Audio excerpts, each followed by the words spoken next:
kusimaha gudoomiyaha xisbiga mucaaradka ee wadani Axmed Muumin Said oo maanta u waramayay telefishinka Home Cable ayaa si kulul u naqdiyay hadal maalintii shalay ka soo yeedhay hogaamiyaha xisbiga muxaafadka ee Kulmiye Muuse Biixi Cabdi oo dooda labada xisbi ee mucaaradka ay ku tilmaamay shirbeeleed ay abaabulayaan axsaabta mucaaradka ahi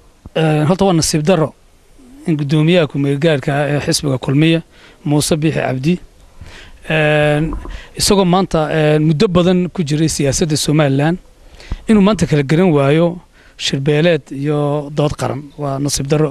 waxaan u maleynayaa Muuse muxuu ahaayay waxaan u akhriin saxaafadda madaxa bannaan ee dalkeena Soomaaliland hooyo ka soo baxda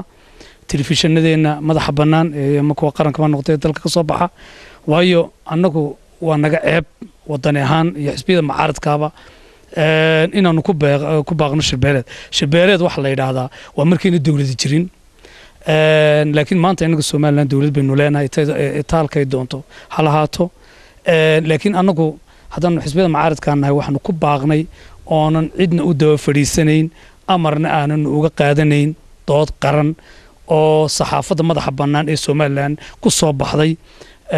ajendaheedii ugu horeysana aanu sheegnay lagagana tashan doono ayaha iyo dawladnimadeena Soomaaliland halkay marayso wixii noo qarsoomay waxa inoo dhiman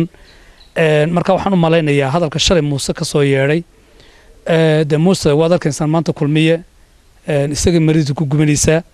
inuu cid kale wax ka sheego waa nasiib daran lahay waxaan u maleynayaa arrinkaas waxa weeyaan nin daad qaaday xubin cuskay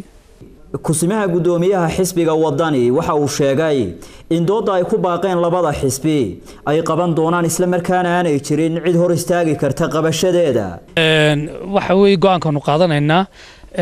anagu haddaan nahay xisbiyada mucaaradka waliba xisbiga wadani iyo u cidba waxaanu go'aan ku gaarnay oo guddi labada xisbi u saarnay in dooda la qabto oo muxuu ahayd doodaas ay waqti gudiduna ilaa shalay ay shirkoogii ugu dambeeyay ay shalayna ay ku jireen in haddii ay dawladdu ka hor timaado iyo haddii ay diido iyo haddii kaleba anagu ka xisbi ahaan ka wadani ahaan ka mucaarad ahaan anagu xisbiyada mucaaradka ah waanu wadaynaa mana joojinayno dooda qaranka waana wax u dana bulshada reer Soomaaliland oo lagu iftiimanaya xaaladda dalkeenu maanta halka ay marayso taasi wax cid loo daba fadhiisanaya noqon mayso annagu waanu qabanaynaa laakiin waxaanu ugu baaqaynaa xukuumadda iyo xisbiga Kulmiye mar walba ku andacoonaya ka soo baxayso muxuu ahaayay tala qaran tala qaran waa tashadii ku guuleysteen